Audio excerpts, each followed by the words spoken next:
السلام عليكم ورحمة الله وبركاته.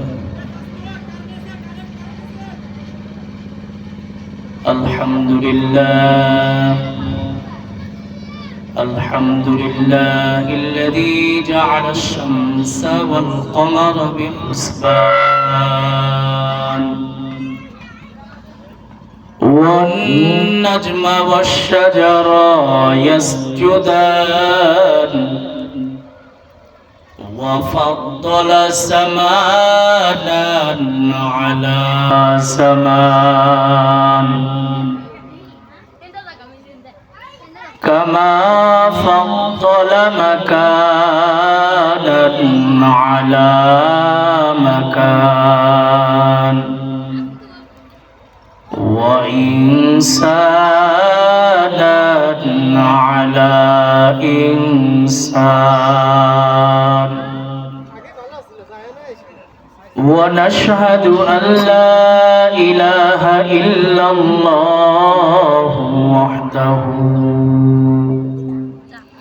لا شريك له لا ضد له ولا ند له ولا مثل له ولا مثال له ونشهد أن سيدنا وسندنا وحبيبنا وحبيب ربنا وطبيبنا وطبيب قلوبنا ومولانا محمدا عبده ورسوله صلى الله تعالى عليه وعلى آله وأصحابه وبارك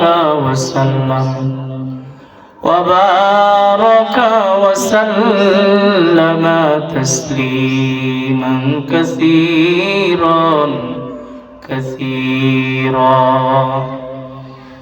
أما بعد فأعوذ بالله من الشيطان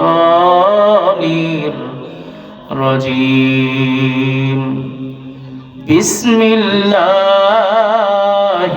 الرحمن الرحيم إن الصلاة تنهى عن الفحشاء والمنكر وقال رسول الله صلى الله عليه الصلاة والسلام مفتاح الجنة الصلاة أو كما قال عليه الصلاة والسلام صدق الله مولانا العظيم وصدق رسوله النبي الأمي الكريم ونحن على ذلك لمن الشاهدين والشاكرين والذاكرين والحمد لله رب العالمين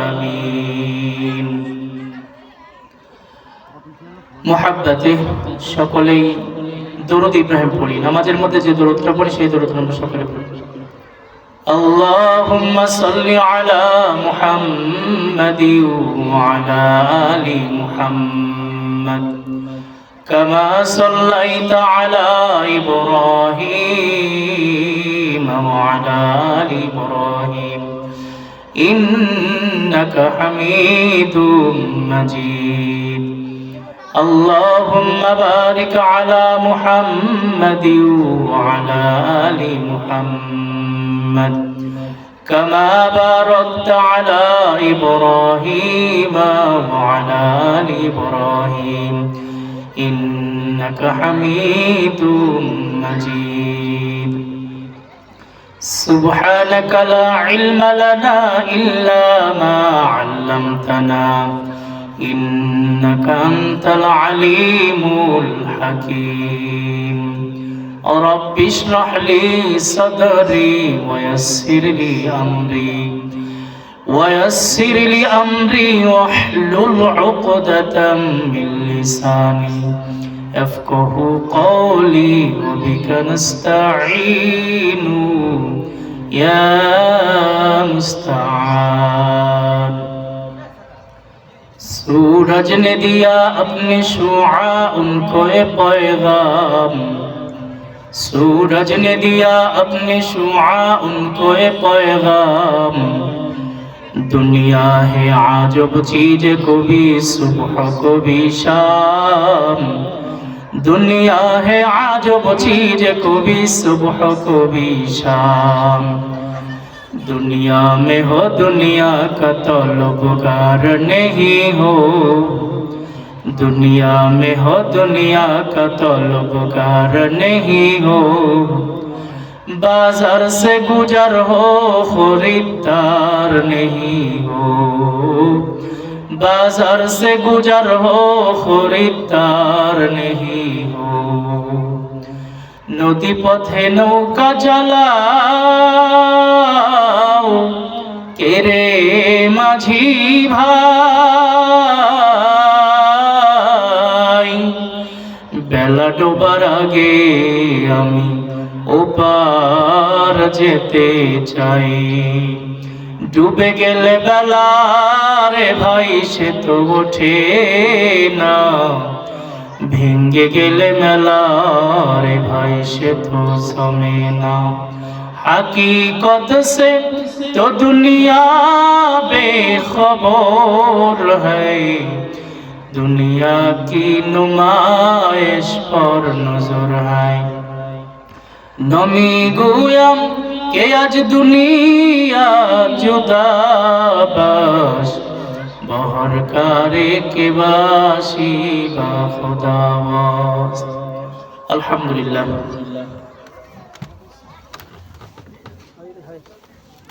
দেখি না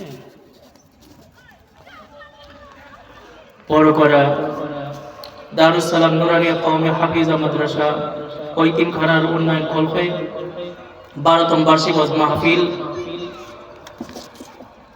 মাহফিলের সভাপতি সাহেব সকল ওলামায়ে কেরামের সিরতাজ আলহাজ হযরত মাওলানা মুহাম্মদ আব্দুস সালাম সাহেব দামাত বরকাতুল আলিয়া উক্ত মাহফিলের প্রধান আলোচক বিশিষ্ট ইসলামী চিন্তাবিদ মুফাসসির কোরআন হযরত মাওলানা মুফতি আল আমিন সাইফি সাহেব দামাত বরকাতুহুম আরো উপস্থিত দেওয়ারে হযরত উলামা ইকরাম সম্মুখপানে মুরব্বিন আওয়াম যুবক বন্ধুগণ স্নেহের ছোট ভাই পর্দার অন্তরাল অবস্থারত শ্রদ্ধেয় সম্মানিতা দোয়ার ভরি মা ও বোনেরা আমরা সকলে আল্লাহ তাআলার দরবারে কালিমাতুশ শুকর আদায় করি যে আল্লাহ জাল্লা শানু আম্মা আলহু আমাদেরকে দুনিয়াবী সমস্ত ঝামেলা থেকে মুক্ত করে জান্নাতি পরিবেশ উলামায়ে কেরামের মজলিসে এসে বসে কিছু কথা বলা এবং শোনার জন্য তৌফিক দান করলেন সেজন্য সকল অন্তরস্থল থেকে কালিমাতুশ শুকর আদায় করি সকলে বলি আলহামদুলিল্লাহ আর শুকরিয়া আদায় করি যে রব্বুল আলামিন আমাদেরকে মুসলমানের ঘরে জন্ম দিয়েছেন আমরা অত্যন্ত গর্বের সহিত বলতে পারতেছি আমি মুসলিম আমি একজন মুসলমান আল্লাহ তাআলা যদি চাইতেন ইহুদি নাসারা বৌদ্ধ খ্রিস্টানদের ঘরে জন্ম দিতে পারতেন আল্লাহ তাআলা অত্যন্ত মেহেরবানি করেছেন ভালোবেসেছেন বিদায় মুসলমানের ঘরে জন্ম দিয়েছেন সেই জন্য সে আল্লাহ তাআলাকে খুশি করার উদ্দেশ্যে আবারও দিল থেকে সামান্য সমকণ্ঠ উচ্চারণ একবার পড়ি আলহামদুলিল্লাহ আর দরুদ সালাম সেই মহামানবের উপর যাকে সৃষ্টি না করলে পৃথিবীতে যত মাখলুকাত আল্লাহ তাআলা সৃষ্টি করেছেন আসমান জমিন গ্রহ নক্ষত্র চাঁদ সূর্য এবং কি আমি আপনি হতে পারতাম না সেই মহামানবের উপর ভক্তি শ্রদ্ধা উজাড় করে দিয়ে নবীর ভালোবাসাকে প্রমাণ করে দেওয়ার জন্য সমন্বয় সমকণ্ঠে উচ্চ আওয়াজ একবার পড়ি সাল্লাল্লাহু আলাইহি ওয়াসাল্লাম। সম্মানিত হাজিরিন, রাসূলুল্লাহ সাল্লাল্লাহু আলাইহি ওয়াসাল্লামের প্রতি দরুদ শরীফ পড়লাম, আল্লাহ তাআলার উপর শুকরিয়া জ্ঞাপন করলাম। তো যাই হোক, বেশিক্ষণ আলোচনা করব না, একদম সংক্ষিপ্ত আলোচনা করব। আমি আপনাদের সম্মুখে যে আয়াতে কারিমা তেলাওয়াত করেছি, সেখানে আল্লাহ পাক রব্বুল আলামিন বলতেছেন, ইন্নাস সালাতা তানহা আনিল ফাহশাই ওয়াল মুনকার, যে নিশ্চয় এই নামাজ সমস্ত পাপাচার, সমস্ত গর্হিত কাজ থেকে নামাজ বিরত রাখে। একজন নামাজি ব্যক্তি চাইলেও সে খারাপ কাজ করতে পারে না। এই নামাজ এত বড় একটা গুরুত্বপূর্ণ একটা ইবাদত। আল্লাহ নবী সাল্লাল্লাহু আলাইহি ওয়াসাল্লাম বলেন, যারা 5 ওয়াক্ত নামাজ পড়বে, আল্লাহ পাক রব্বুল আলামিন তাদের শরীরের সমস্ত গুনাহ আল্লাহ মাফ করে দেবে। সুবহানাল্লাহ। এ মুসলমান ইমানদার আল্লাহর গোলাম, এ নবীর উম্মতের দল, আল্লাহ পাক রব্বুল আলামিন বলেন, ইন্নাস সালাতা তানহা আনিল ফাহশাই ওয়াল মুনকার। আল্লাহ পাক রব্বুল আলামিন জানায়া দেন, নিশ্চয় নামাজ সমস্ত পাপাচার, সমস্ত গর্হিত কাজ থেকে নামাজ বিরত রাখে। এর নবীর উম্মতের দল, সরকার দো আলম নবী মুহাম্মদুর রাসূলুল্লাহ সাল্লাল্লাহু আলাইহি ওয়াসাল্লাম পবিত্র জবানে বলেন, আউয়ালু মা ইউহাসাবু বিহিল আবদু ইয়াওমাল কিয়ামাতিস সালাত।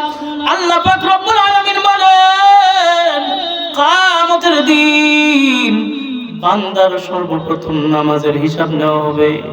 এর নবীর উম্মতের দল, আল্লাহ বলবে না, এ বান্দা, দুনিয়া তুই কার সাথে চলছস, দুনিয়া কোন নেতার পিছে ঘুরছ, দুনিয়া কয় তারা বিল্ডিং এর মালিক করছ, কয়টা গাড়ি মালির মালিক হইছ, এটা জিগাবে না। সর্বপ্রথম আল্লাহ পাক রব্বুল আলামিন জিগাবে, এর বান্দা নামাজ পড়ছনি। এর নবীর উম্মতের দল, সরকার দো আলম নবী মুহাম্মদুর রাসূলুল্লাহ সাল্লাল্লাহু আলাইহি ওয়াসাল্লাম বলেন, যারা 5 ওয়াক্ত নামাজ পড়বে, আল্লাহ পাক রব্বুল আলামিন তার শরীরটা এত পবিত্র করে দিবে যে তার শরীরের মধ্যে কোনো গুনাহ থাকবে না। সুবহানাল্লাহ। আল্লাহ নবী সাল্লাল্লাহু আলাইহি ওয়াসাল্লাম উদাহরণ দিয়ে বলেন, সাহাবাকরাম, তোমরা তো মাঠে ঘাটে কাজ করো, ওই বিকাল টাইমে যখন কাজ করার পর বাড়িতে আসবা, আসার পথে তখন দেখো তো 5টা নদী, এই 5টা নদীর থেকে তুমি যদি গোসল করে আসো, তোমার শরীরের মধ্যে কোনো দুর্বল থাকবে কি? সাহাবাকরাম বলেন, ইয়া রাসূলুল্লাহ, ইয়া হাবিবাল্লাহ, দুনিয়ার শরীরের মধ্যে দুলাবাল তো দুরস্থান দুলাবাল লেশ মাত্রা থাকবে না। আল্লাহ নবী বলেন, ও সাহাবাকরাম শুনিয়া লও, তোমরা যে 5 ওয়াক্ত নামাজ পড়বা, আল্লাহ পাক রব্বুল আলামিন তোমাদের শরীর থেকে সমস্ত গুনাহগুলো মুছে দেবে। সুবহানাল্লাহ। এর নবীর উম্মতের দল, এই একবার সুবহানাল্লাহর আওয়াজ জবান থেকে বের হওয়ার কারণে আল্লাহ পাক রব্বুল আলামিন জান্নাতের মধ্যে একটা ফলের গাছ লাগাইয়া দেন। সেই গাছ এত বিশাল, মুফাসসিরিন একরাম বলেন, সৈদির টাটকা যুবক একটা তেজি ঘোড়া নিয়ে যদি 500 বছর পর্যন্ত দৌড়ায়, ওই গাছের ছায়া অতিক্রম করতে পারবে না। সুবহানাল্লাহ।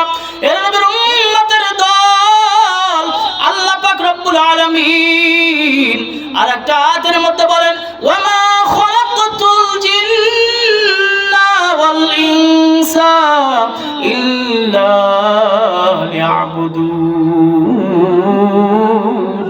আল্লাহ পাক রব্বুল আলামিন বলেন, আমি মানুষ এবং জিন জাতিকে সৃষ্টি করেছি আমার একমাত্র ইবাদত করার জন্য, দাসত্ব করার জন্য।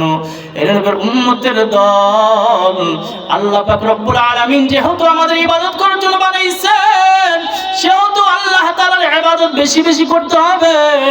এর নবীর উম্মতের দল সরকার দো আলম নবী বলেন মিফতাহুল জান্নাতিস সালাহ, নামাজ হলো বেহেশতের চাবি।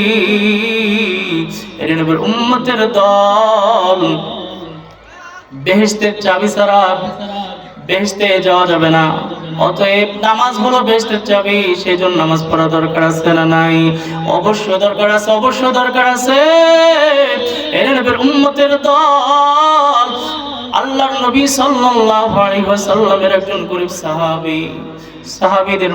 সাহাবী এত গরীব, স্বামী স্ত্রীর মাঝে মাত্র একটা কাপড়, এই কাপড় দিয়া আল্লাহর নবীর সাহাবী মসজিদে নববীর মধ্যে নামাজে যায়। যখন আল্লাহর নবী সাল্লাল্লাহু আলাইহি ওয়াসাল্লাম সালাম ফিরায়, সাথে সাথে এই গরীব সাহাবী বাড়ির দিকে রওনা। এর নবীর উম্মতের দল একদিন, 2 দিন, 3 দিন, 7 দিন এরকম গেল। এর নবীর উম্মতের দল সাহাবা کرامের মধ্যে কানাঘুষা শুরু হয়ে গেল। আল্লাহর নবী সাল্লাল্লাহু আলাইহি ওয়াসাল্লাম মসজিদে নববীর মধ্যে ঢুকে গেছে। ঢোকার পর বলতেছে, ও সাহাবা کرام কি না সমালোচনা করতেছো? আল্লাহর নবীর সাহাবী বলতেছে, ইয়া রাসূলুল্লাহ, ইয়া হাবিবাল্লাহ, আপনার অমুক সাহাবী আব্দুল্লাহ আনসারী, সে আসে সবার শেষে, যায় সবার আগে। এর কারণ জানতে চাই। আল্লাহর নবী সাল্লাল্লাহু আলাইহি ওয়াসাল্লাম বলেন, ও সাহাবা کرام, সমালোচনা করিও না, চলো যাই। দেখে আব্দুল্লাহ আনসারীর বাড়ি দিকে চলে যায়। এর নবীর উম্মতের দল সাহাবা کرام আল্লাহর নবী সাল্লাল্লাহু আলাইহি ওয়াসাল্লামকে সঙ্গে করে নিয়ে আব্দুল্লাহ আনসারীর বাড়ির দিকে রওনা। এরকম যাইতে যেতে একটা রাস্তার ধারে দেখে একটা খেজুর গাছ, ওই গাছের সাথে আব্দুল্লাহ আনসারীর 2টা সন্তানকে বেঁধে রাখছে। এর নবীর উম্মতের দল আল্লাহর নবী সাল্লাল্লাহু আলাইহি ওয়াসাল্লাম আব্দুল্লাহ আনসারীর বাড়ি থেকে যায়। যাবার পর গেটের মধ্যে গিয়ে সালাম দেয়, সালামের কোনো জবাব আসে না। 3বার সালাম দেয়, তারপরও জবাব আসে না। এর নবীর উম্মতের দল আল্লাহর নবী মানুষকে জানাইয়া দেয়, যদি কোনো একটা অপরিচিত মানুষের বাড়িতে যাও, সর্বপ্রথম গেটের দিকে 3টা সালাম দিবা। যদি আওয়াজ আসে, যদি জবাব আসে, তাহলে গেটের মধ্যে যাবা, আর যদি আওয়াজ না আসে সঙ্গে সঙ্গে চলে যাবা। আল্লাহর নবী বুঝাইয়া দেয়। এই নবীর উম্মতের দল সরকার দো আলম নবী মুহাম্মদুর রাসূলুল্লাহ সাল্লাল্লাহু আলাইহি ওয়াসাল্লাম রওনা দিছে। এই মুহূর্তে আব্দুল্লাহ আনসারী পিছন থেকে যায়। যাবার পর আল্লাহর নবীকে ডেকে, ইয়া রাসূলুল্লাহ, ইয়া হাবিবাল্লাহ, বেয়াদবি মাফ করবেন, যখন আপনি সালাম দিয়েছেন এমন অবস্থায় ছিলাম যে অবস্থায় আপনার সালামের জবাব দেওয়ার মতো পরিস্থিতি ছিল না। এর নবীর উম্মতের দল আল্লাহর নবী বলেন, ও আব্দুল্লাহ আনসারী, বলো তুমি কোন অবস্থায় ছিলা? আল্লাহর নবীর জবাবে আব্দুল্লাহ আনসারী বলেন, ইয়া রাসূলুল্লাহ, ইয়া হাবিবাল্লাহ, আমি এমন অবস্থায় ছিলাম, আমি একদম গরীব মানুষ, আমি আমার স্ত্রী একটা মাত্র কাপড় দ্বারা নামাজ আদায় করতাম। ইয়া রাসূলুল্লাহ, ইয়া হাবিবাল্লাহ, আমি মসজিদে নববীর মধ্যে নামাজ পড়তে যাইতাম, আর আমার স্ত্রীকে ওই গর্তের মধ্যে রেখে যাইতাম। এর নবীর উম্মতের দল আল্লাহর নবী সাল্লাল্লাহু আলাইহি ওয়াসাল্লাম বলেন, আমি যখন আব্দুল্লাহ আনসারী বলেন, আমি যখন মসজিদ নববীর মধ্যে নামাজ পড়তে যাই, ওই ঘরের মধ্যে একটা গর্ত করা আছে, ওই গর্তের মধ্যে আমার স্ত্রীকে রেখে যাই। মসজিদ নববী থেকে নামাজ পড়ে এসে আসার পর আমি কাপড়টা আমার স্ত্রীকে দেই, আমার স্ত্রী নামাজ আদায় করে, আমি গর্তের মধ্যে উলঙ্গ অবস্থায় বসে থাকি। এর নবীর উম্মতের দল আল্লাহর নবী বলেন, ও আব্দুল্লাহ আনসারী, চলো যাই, তোমার গর্তটা দেখি, ঘরের মধ্যে কতটুকু গর্ত করছো।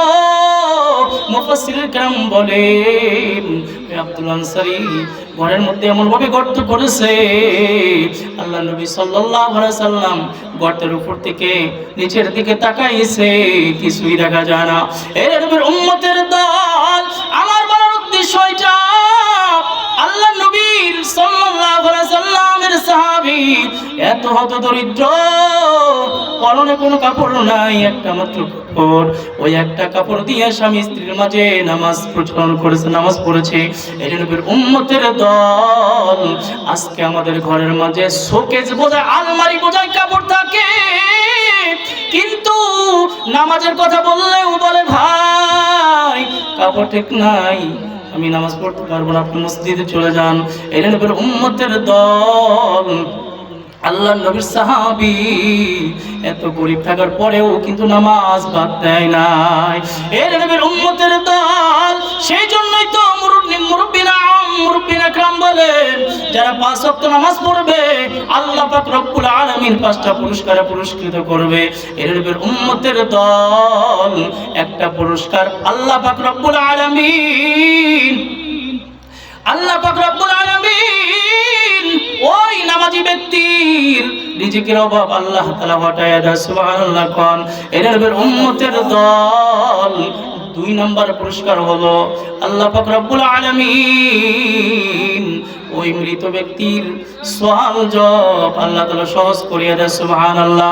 এর নবীর উম্মতের দল, 3য় নাম্বার পুল সিরাতের রাস্তা আল্লাহ পাক রব্বুল আলামিন বিজলির আকারে পার করিয়া দেন। সুবহানাল্লাহ। আল্লাহ পাক রব্বুল আলামিন ডান হাতে আমলনামা দেন। সুবহানাল্লাহ। এর নবীর উম্মতের দল, একজন মানুষের আমলনামা যদি বাম হাতে আসে, এই ব্যক্তি মানুষকে আমলনামা দেখাতে যাবে না, আল্লাহ পাক রব্বুল আলামিন ফেরেশতাকে বলবে, এই ফেরেশতা তার হাতটা বামের মধ্যে ঢুকাইয়া পিছন দিকে হাতটা বাড়াইয়া দে, আমলনামা সে নিজে দেখুক। ফেরেশতারা বলবে, ও আল্লাহ, গাড়টা তো সামন দিকে কেমনে দেখবে, চক্ষুটা তো সামন দিকে কেমনে দেখবে? আল্লাহ পাক রব্বুল আলামিন বলবেন, ও ফেরেশতা যা ওই ব্যক্তির গাড়টা মোচড় দিয়া ঘুরাইয়া পিছনের দিকে দিয়া দে। এর নবীর উম্মতের দল, যারা আমলনামা ডান হাতে থাকবে, এর নবীর উম্মতের দল, সে বেহেশতের মধ্যে ঘুরবে আর আত্মীয় স্বজনকে দেখাবে, ও ভাই দেখো